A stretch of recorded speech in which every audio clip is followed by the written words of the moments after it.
For the extreme cold watch.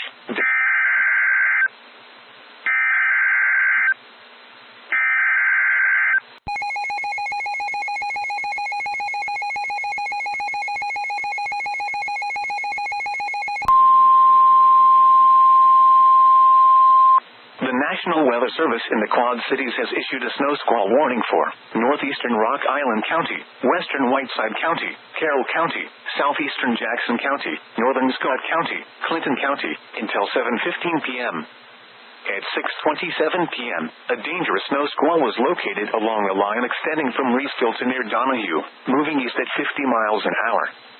Expected hazards include whiteout conditions with near-zero visibility associated with intense bursts of heavy snow and gusty winds leading to blowing snow. Wind gusts greater than 50 miles an hour could knock down tree limbs and blow around unsecured objects. Train spotter. The following impacts are expected. Travel will become difficult and potentially dangerous within minutes.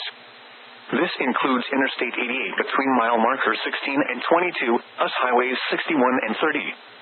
Locations impacted include Clinton, Maquoketa, Morrison, Mount Carroll, DeWitt, Comanche, Fulton, Savannah, Erie, Garden Plain, Preston, Fairhaven, Albany, Princeton, Cordova, Grand Mound, Sabula, Chadwick, Delmer, and Miles.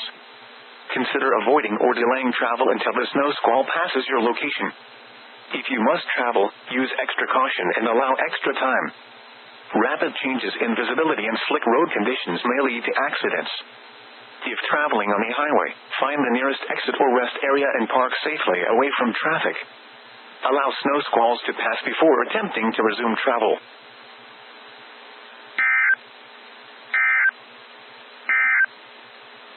The statement is, for the following counties, in Iowa, Cedar, Louisa and Muscatine.